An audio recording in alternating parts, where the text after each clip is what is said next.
Hello నమస్తే. నేను journalist Srinivas. ఈరోజు న్యూస్ అనాలిసిస్లో మన తెలంగాణ పేపర్ చూద్దాం. ఎన్నిక ఏదైనా గెలిపిస్తా అంటాడు రేవంత్ రెడ్డి గారు. గెలిపిస్తాం అంటలే, గెలిపిస్తా అంటాడు. మరి రేవంత్ రెడ్డి గారి విశ్వాసం ఏందో బలం ఏందో తెలియట్లేదు, కానీ ఎన్నిక ఏ జరిగినా గెలిపిస్తా అంటాడు. వాస్తవంగా ఇవాళ స్థానిక సంస్థల ఎన్నికలే పెట్టలేని పరిస్థితి, భయాందోళనలో కాంగ్రెస్ పార్టీ ఉందనేది బయట చర్చ.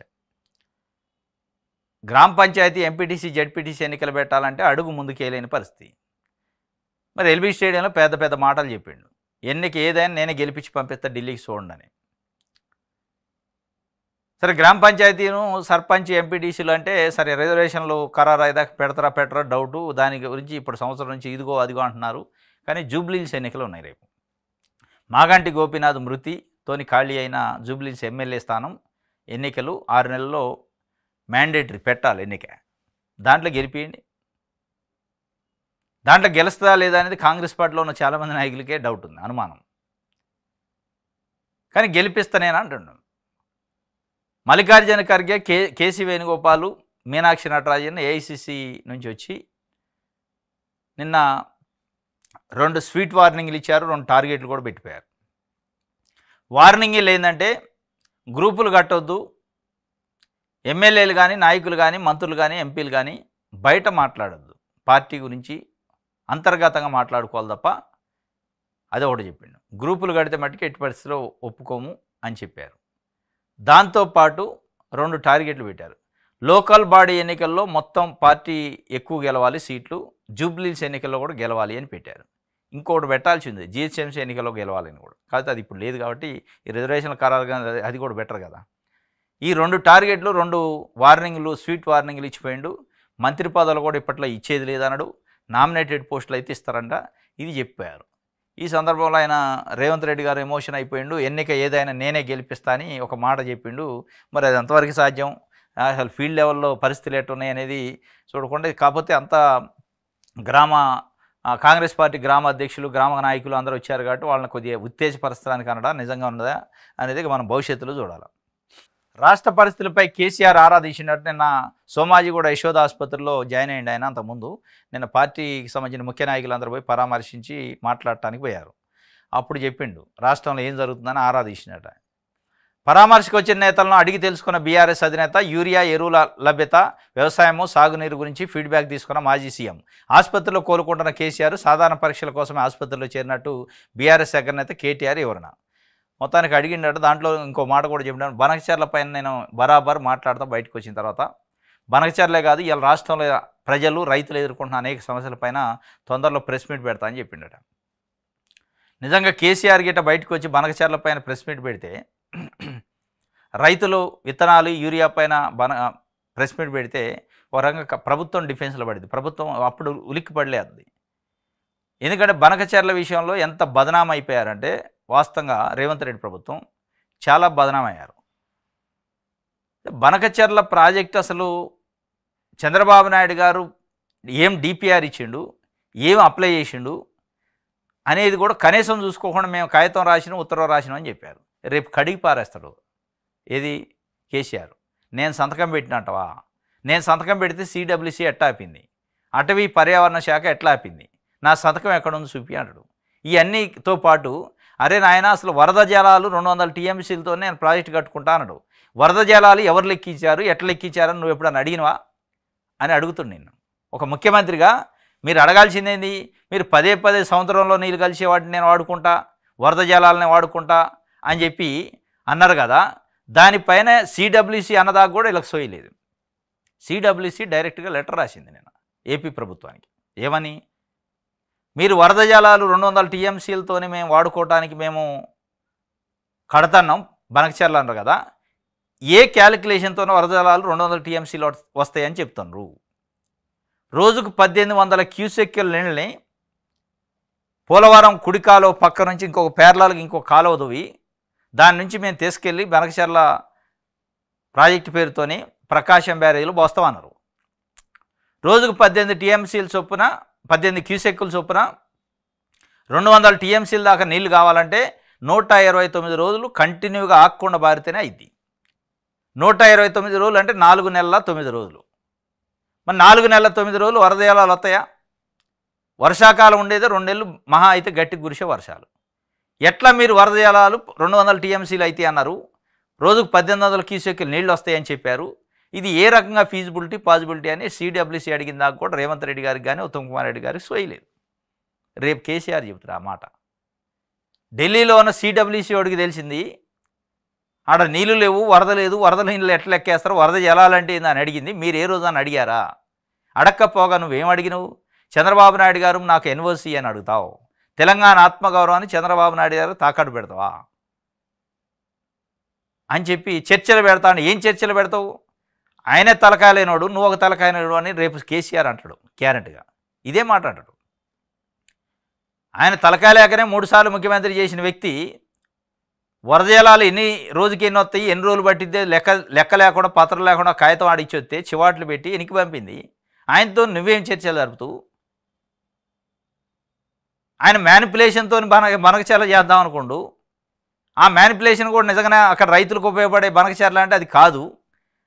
81,000 కోట్లు ఉట్టిదే. అది కమిషన్ల కోసం, కాంట్రాక్టుల కోసం ఆయన కట్టే ప్రాజెక్టులు మీరు అందులో దూరి మీరు గిలగిల కొట్టుకొని ఆగమాగమయ్యి మీకు తెలివి లేక చేస్తాను అని రేపు కేసీఆర్ అంటాడు గ్యారెంటీగా.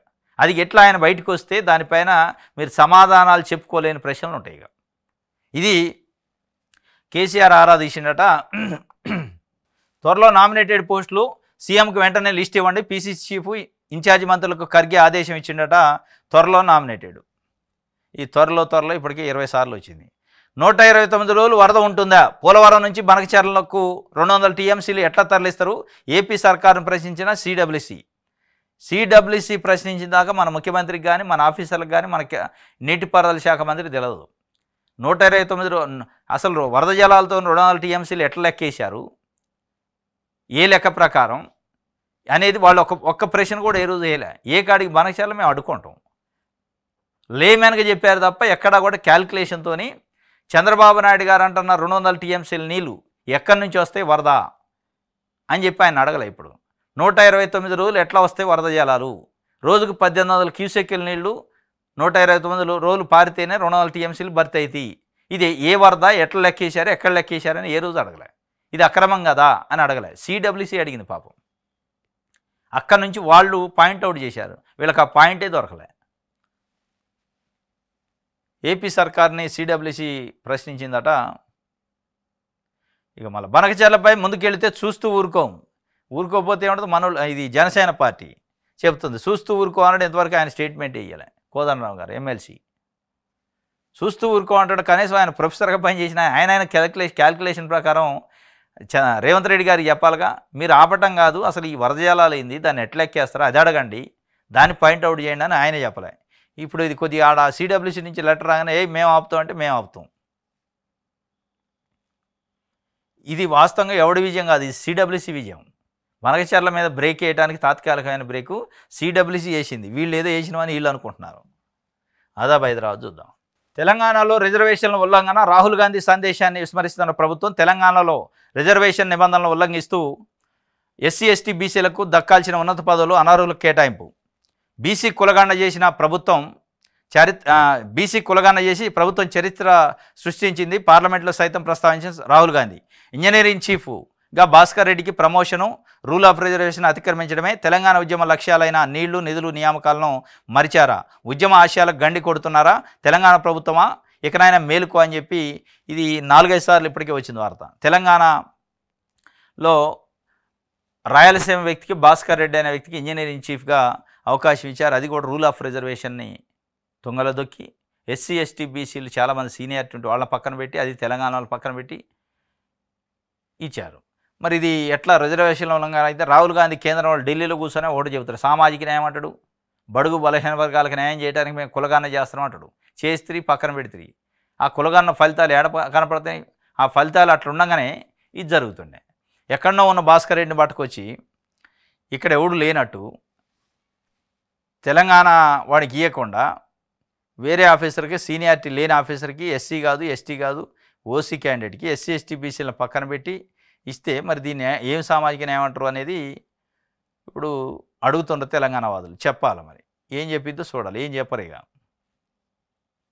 రైట్.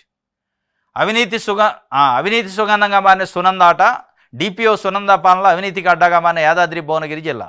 ఇగో డిపిఓ ఆట, జిల్లా పంచాయతీ ఆఫీసరు ఆర్ సునంద గారు అవినీతికి అడ్డాగా మారిందట. కొండమడుగు గ్రామ పంచాయతీలో 2022-23 ఆర్థిక సంవత్సరం నుంచి 2024-25 ఆర్థిక సంవత్సరం ముగిసే వరకు 93,40,399 ఖర్చు చేశారు. అయితే నిబంధనలకు విరుద్ధంగా ఎలాంటి ఓచర్లు, బిల్లులు, ఎంబీలు లేకుండా 52,13,457 రూపాయలు చెల్లించినట్టు తనిఖీల్లో నివేదికలో తేలిందట. 52 లక్షల స్కామ్ అట. ఎట్లాంటి బిల్లు లేదు, ఓచర్ లేదు, ఎంబీ లేదు, ఏది లేదు. దాంట్లో డిపిఓ హ్యాండ్ ఉందట. డిపిఓనే అంటే జిల్లా ఆఫీసరే కావాలని చేస్తే కింద ఆఫీసర్లు ఎందుకు చేయరుగా. ఇక అవినీతిలో సుగంధం పరిమళిస్తుందట. ఈ సుగంధం అవినీతి సుగంధంగా మారిన సునంద మరి ఏం పైన ఏం చర్యలు తీసుకుంటారో చూడాలి పై అధికారులు. 93,52 అంటే సగం కొట్టేసింది. ఆంధ్రప్రభ బనకచెర్ల భాగవతం బరాబరు చెప్తా, నీకోసం నీటి కోసం కొట్లాడిందే బీఆర్ఎస్, కానీ మనపైనే బురదలుతారా? అపెక్స్ కమిటీలో గోదావరి జలాలపై సంతకాలు ఏం చేయలేదు. కాంగ్రెస్ పెద్దలు వాస్తవాలు వక్రీకరిస్తున్నారు. 2-3 రోజుల్లో ప్రజల ముందుకు వస్తా, మీడియా ముందు నిజాలు చెప్తా, ఆసుపత్రిలో తన కలిసిన పార్టీ ముఖ్యులతో కేసీఆర్ చెప్పిండు. బనకచెర్ల పైన బరాబరు చెబుతున్నట్టు. ఇక బరాబరుతోని నాకు తెలిసి చాలా అనుమానాలకి పటాపంచలం అయితే అప్పుడు కాంగ్రెస్ మళ్ళీ డిఫెన్స్లో పడి మళ్ళీ ఏం చేయాలో చూడాలి. ఇక కమలం అధ్యక్ష పీఠం దక్షిణాదికే, జాతీయ అధ్యక్ష పగ్గాలు మహిళలకు ఇచ్చే వ్యూహం రేసులో ముందన్న వనతి శ్రీనివాసన్. ప్రధానంగా తమిళనాడుపై ఫోకస్. పరిశీలనలో నిర్మలా సీతారామన్, పురంధరేశ్వరి పేర్లు. ఆర్ఎస్ఎస్లో పనిచేసిన వారి వైపు మొగ్గు. మరో 9 రాష్ట్రాల అధ్యక్షుల ఎన్నిక తర్వాత నిర్ణయం. కేంద్ర బీజేపీ పార్టీకి సంబంధించి జాతీయ అధ్యక్షుడు ఎంపిక సంబంధించి చాలా రోజుల నుంచి ఊగిసలాట అవుతుంది. కొత్త వాళ్ళని పెడతారని. దానికి సంబంధించి మహిళలకు ఇస్తారట. ఈసారి ఆర్ఎస్ఎస్ నుంచి సంకేతాలు వచ్చినట్ట మహిళకి వేయాలి, అది దక్షిణాదికి ఇవ్వాలని. ఎందుకంటే ఓట్లు ఉన్నాయి, ఇప్పుడు ఎన్నికలు ఉన్నాయి తమిళనాడులో. తమిళనాడుకి సంబంధించి వనతి శ్రీనివాసన్ రేసులో ఉండట, ఆమెకి ఇచ్చే అవకాశం ఉంది. ఎందుకంటే ఒక రకంగా భారతీయ జనతా పార్టీ అధికారంలో ఉన్నప్పుడల్లా ఉత్తరాది రాష్ట్రాలకు సంబంధించిన ప్రాబల్యం, ఆ నాయకుల యొక్క పని అంటే ఆ నాయకుల యొక్క పరపతి ఎక్కువగా ఉంటుంది, వాళ్ళదే ఆధిపత్యం నడుతుంది. అది ఒక రకంగా డిస్క్రిమినేషన్ వస్తుంది. దక్షిణాది రాష్ట్రాలు అసంతృప్తితోనున్నాయి. అంటే కేంద్రంలో ఉన్న అధికారంలో ఉన్న బీజేపీ ఎప్పుడు కూడా ఉత్తరాదికి ప్రయారిటీ ఇస్తుంది, ఉత్తరాది డామినేషన్ ఎక్కువైంది అని చెప్పి అది రాకుండా ఉండడం కోసం తమిళనాడులో లాభం జరగడానికి రాజకీయంగా ఒకటి పదవి అయితే ఇష్టం ఉన్నా లేకపోయినా తమిళనాడుకి సంబంధించిన వ్యక్తికి అది మహిళకి ఇవ్వాలి, మహిళల ఓట్లు క్యాచ్ చేయాలని ఒక ప్రయత్నం చేస్తున్నారు. మరి ఎంతవరకు సక్సెస్ అయితే ఏమికి ఇచ్చే అవకాశం ఉండదు, అందుకే లీగల్ చేస్తున్నారు తమిళనాడుకి. తెలంగాణ తెచ్చుకుంది కడుక్క తాగేందుకు కాదు. ఆసుపత్రిలో పార్టీ నేతలతో బీఆర్ఎస్ నేత కేసీఆర్. నాసిరకం పాలనతో రాష్ట్రానికి తీరని అన్యాయం. సాగునీటి రంగంపై పాలకులకు తోక తెలియదు, మూతి తెలియదు. నేనే ప్రెస్ మీట్ పెట్టి బనకచెర్ల సహా అన్ని విషయాలు వివరిస్తా అంటాడు. ఇదే అంటాడు, తోక తెలియదు, మూతి తెలియదు, ఏం పరిపాలన చేస్తాడు, ఏం కథ అని చెప్పి గ్యారెంటీగా ఏకి పారేస్తాడు. అది 2-3 రోజులు ఉందట. ఇది ఇల్లీగల్, అక్రమ నిర్మాణం ముందు ఇలా హోర్డింగులు ఏర్పాటుకు ఆదేశాలు ఇస్తాం, అప్పుడు ఎవరు కొనరు, నిర్మాణం నిలిపేస్తారు, లేకుంటే అనధికారిక నిర్మాణాలు ప్రహసనం కొనసాగుతూనే ఉంటుంది. హైకోర్టు తీవ్ర వ్యాఖ్యలు. అక్రమ నిర్మాణం కూల్చివేయకపోవడంపై సీరియస్. రాష్ట్రంలో అనధికారికంగా భవనాలకు ఇది అనుమతి లేని నిర్మాణం అంటూ స్పీకింగ్ ఆర్డర్స్ ఇవ్వడంతో పాటు భవనం ముందు బోర్డులు, హోర్డింగ్లు ఏర్పాటు చేసేలా ఆదేశాలు ఇస్తామని హైకోర్టు తెలిపింది. దీంతో 2 ప్రయోజనాలు ఉంటాయని, అది ఒకవేళ బహుళ అంతస్తుల నిర్మాణం అపార్ట్మెంట్ అయితే ప్రజలు ఎవరు కొనుగోలు చేయరని, వ్యక్తిగత ఇల్లు అయితే పరువు కోసమన్న అక్రమ నిర్మాణాన్ని నిలిపివేస్తారని స్పష్టం చేసింది. లేకుంటే అనధికారిక నిర్మాణాలు ప్రహసనం ఇలానే కొనసాగుతూ ఉంటుందని ఆందోళన వ్యక్తం చేసింది. జీహెచ్ఎంసీ అధికారుల తీరుపై తీవ్ర వ్యాఖ్యలు చేసింది. తాజా కేసులో వివరాలు తెలుసుకొని చెప్పేందుకు సమయం కావాలని కోరడంతో తదుపరి విచారణ వాయిదా పడ్డదట. ఇల్లీగల్కి సంబంధించి ఈ నెల 11కు వాయిదా వేశారు. హైదరాబాద్ మహారాజ్గంజ్ తోటగూడలోని అనధికారిక భవనానికి స్పీకింగ్ ఆదేశాలు జారీ చేసిన జీహెచ్ఎంసీ అధికారులు ఆ తర్వాత ఎలాంటి చర్యలు తీసుకోవట్లేదని వ్యాపారవేత్త జి శ్రీనివాస్ హైకోర్టులో పిటిషన్ దాఖలు చేశారు. వెంటనే కూల్చివేతకు ఆదేశాలు ఇవ్వాలని కోరారు. పిటిషన్పై జస్టిస్ విజయసేన్ రెడ్డి శుక్రవారం విచారణ చేపట్టారు. ఈ సందర్భంగా న్యాయమూర్తి పలు కీలక వ్యాఖ్యలు చేశారు. ఉత్తర్వుల కన్నా బోర్డులు ఏర్పాటే ఉత్తమం అని చెప్పిండు ఆయన. వాస్తవం ఇది. అక్రమార్కుల భయం పోతుంది, అధికారులు మైండ్ సెట్ కూడా మారడం లేదు అని చెప్పి ఒక వార్త. ఎక్కడన్నా అనఫిషియల్గా అనాథరైజ్డ్ బిల్డింగ్లు ఎవరైనా కడితే దాని ముందు బోర్డు పెట్టండి అఫీషియల్గా అని చెప్తుండ్రు. బోర్డు ఉంచుతారు వీళ్ళు. మొత్తం పెద్ద నిర్మాణాన్ని అనాధికారికంగా మొత్తం తెలంగాణ ప్రభుత్వ యంత్రాంగాన్ని కళ్ళు గప్పి వాళ్ళని మేనేజ్ చేసి కట్టాక పెద్ద పెద్ద అపార్ట్మెంట్ బిల్డింగ్లు మీరు పెట్టే బోర్డు ఉంచురా తెల్లసారి బేకడం. బోర్డులు పెడితే ఆగిద్దో ఆగదో కానీ బోర్డులు పెట్టాలి. బోర్డులు పెట్టడం వల్ల ఇది అనాధికారం అట, పర్మిషన్ లేదంటే కొనకుండా ఉంటారు, అది వాస్తవమే. దాంతో సరిపెట్టడం కాకుండా ఈ అనాధికారిక బిల్డింగులు కళ్ళతో చూసుకుంటా కూడా వాటిపైన చర్యలు తీసుకొని అధికారులు ఉంటారు కదా, స్థానిక దానికి సంబంధించిన అధికారులు, వాళ్ళని జైల్లో పెట్టాలి. ఈ బిల్డింగ్ కట్టినోడిని వాళ్ళని జైల్లో పెడితే అప్పుడు ఆగుతాయి అనాధికారిక బిల్డింగులు. దీంతోపాటు ఇంకోటి ఎఫ్టీఎల్ నిర్ధారించకుండా కూల్చివేతలు ఎలా కూల్స్తారు అని సున్నమ చెరువుకు సంబంధించి ఇప్పటికే పాపం సామాన్య ప్రజలను రెక్కాడితే డొక్కాడిన ప్రజలపైన హైడ్రా పంజా విసిరింది, ఉక్కుపాదం మోపింది, పెద్ద పెద్ద వాళ్ళని వదిలేసింది. ఎఫ్టీఎల్ ఉందనే పేరుతోనే అసలు నువ్వు ఏమైనా బౌండరీ ఫిక్స్ చేసినావా, ఎట్లా కూల్చినావు అని కోర్టు అడిగింది డైరెక్ట్. అట్లాంటి ఘటనలు సున్నమ చెరువు లాంటి ఘటనలలో ఎఫ్టీఎల్ అనే నిర్ధారణ లేకుండా ఎక్కడ దాకా ఉందో బౌండరీ ఫిక్స్ చేయకుండా కొలవకుండా ఎట్లా కూల్చారంటే సమానం లేదు. కోల్చడం మా పని, కోల్చడం ఆయన చెప్పిండు, నేను కోల్తానికి అధికారులు కిందోడు చెప్పటం. ఇది హైకోర్టు నేను సీరియస్ అయిందట. నిర్మాణదారులు నోటీసులైనా జారీ చేయరా, హైడ్రా తీరుపై మరోసారి హైకోర్టు ఆగ్రహం. అనాధికారిక నిర్మాణాల కూల్చివేతను కోర్టు తప్పపడదు, అయితే ఎఫ్టీఎల్ పరిధిలోని చట్టం ప్రకారం చర్యలు చేపట్టాలి. సున్నం చెరువు బఫర్ జోను ఎఫ్టీఎల్ను నిర్ధారించండి, అప్పటి వరకు కూల్చివేతలు వద్దంటూ జస్టిస్ సివి భాస్కర్ రెడ్డి ఆదేశం. చట్టవిరుద్ధంగా కూలిస్తే సగం హైదరాబాదు నేలమట్టం అయితే అని కూడా ఆయన చెప్పిండు. వాస్తవం ఇది.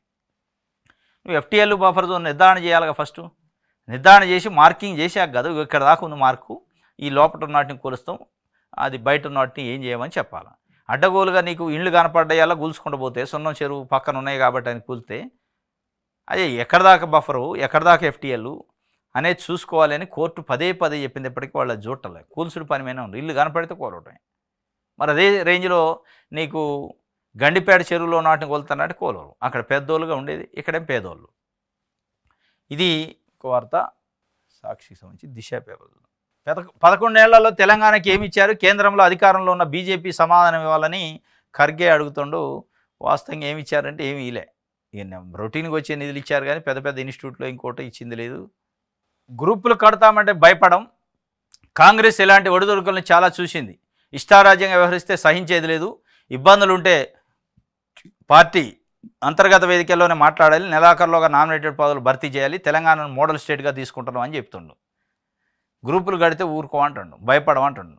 వాళ్ళు కూడా అంటున్నారు మీరు ఏమైనా చేస్తారంటే మేము భయపడమని గ్రూపులు కట్టేవాళ్ళు అంటున్నారు. మొత్తానికి కాంగ్రెస్లో అయితే ఈ మంత్రి పదవులు, నామినేటెడ్ పదవులు వీటి వల్ల కుమ్ములాట్లు ఫుల్గా స్టార్ట్ అయినాయి. ఇక గ్రూపులు కడితే ఊరుకోము, భయపడమని చెప్పే కాడికి, అంటే ఢిల్లీ నుంచి వచ్చి గ్రూపులు కట్టొద్దు అని చెప్పే కాడికి వచ్చిందంటే ఏ స్థాయిలో ఇవాళ కాంగ్రెస్లో ఇంటర్నల్గా వారు ఉంది, ఏ స్థాయిలో గ్రూపులు ఉన్నాయనేది అర్థమైంది. ఈసారి సెంచరీ ఆట, 100 సీట్లు గెలిపిస్తానంటాడు రేవంత్ రెడ్డి గారు. మళ్ళీ ప్రభుత్వం ఏర్పాటు చేస్తాం, ఒక్కటి తగ్గినా కానీ నాదే బాధ్యత అంటాడు. ఇది మరి చూసుకొని ఇస్తాడా ఆమె, ఉట్టినే స్టేజ్ మీద ఎమోషన్ కోసం ఇస్తాడా అర్థం కావట్లే. 100 సీట్లు గెలిపిస్తే 1 సీటు తగ్గిన నాదే బాధ్యత అంటాడు. ముందు జూబ్లీ హిల్స్ జిహెచ్ఎంసీ ఎన్నికలు గెలవాలిగా ఫస్ట్, అది గెలిచాక 100 సీట్ల కథ. ఇలా వాస్తవంగా 2023 ఎన్నికల సందర్భంలో కాంగ్రెస్ పార్టీ పైన ఉన్న ఒపీనియన్కి ఇవాళ ప్రజల్లో ఉన్న ఒపీనియన్కి చాలా తేడా వచ్చింది. స్కీములు ఇస్తున్నారు కాదంటలే, అర్థం పర్థం లేకుండా, కోఆర్డినేషన్ లేకుండా, సమన్వయం లేకుండా గందరగోళం ఆగమాగం ఉంది, అసంతృప్తి ఉంది. మరి మీకు రీచ్ అయిందా లేదా కానీ సెంచరీ అంటున్నారు. ఈనాడు చూద్దాం. కేంద్రానికి సత్తా ఉంటే దేశ ముఖ చిత్రం మారిపోయేది, పీఓకేని వెనక్కి తీసుకునే అవకాశం వదులుకున్నారు. గడిచిన 11 ఏళ్లలో ఆర్థిక స్థితిని, చట్టాలను మోదీ నాశనం చేశారు. సామాజిక న్యాయ సమరబేరులో మల్లికార్జున ఖర్గే ఘాటు విమర్శలు. రాజ్యాంగం నుంచి సెక్యులరు, సోషలిస్ట్ పదాలు తొలగించి చూడండి అని భాజపా ఆర్ఎస్ఎస్లకు సవాల్ ఇచ్చిండట. మొత్తాన్ని బీజేపీని విమర్శించిండే ఖర్గే గారు.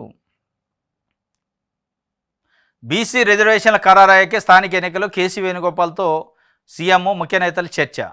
కథం అయిపోయి బీసీ రిజర్వేషన్ల ఖరారు అయ్యాకనట అవి ఇప్పుడు కావు, అవి ఇప్పుడు ఎందుకైతే ఈ కేంద్రం పరిధిలో ఉంది, కేంద్రంలో చట్టం చేయించడం మీ వల్ల కాదు, వాళ్ళు చేయరు, వాళ్ళు కులగాన చేస్తాం మేము దేశవ్యాప్తంగా అంటారు.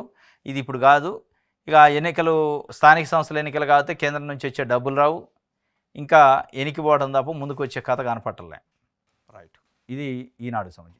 ఇది ఈరోజు న్యూస్ అనాలిసిస్. రేపు తాజా వార్తలతో తిరిగి కలుసుకుందాం. Thank you.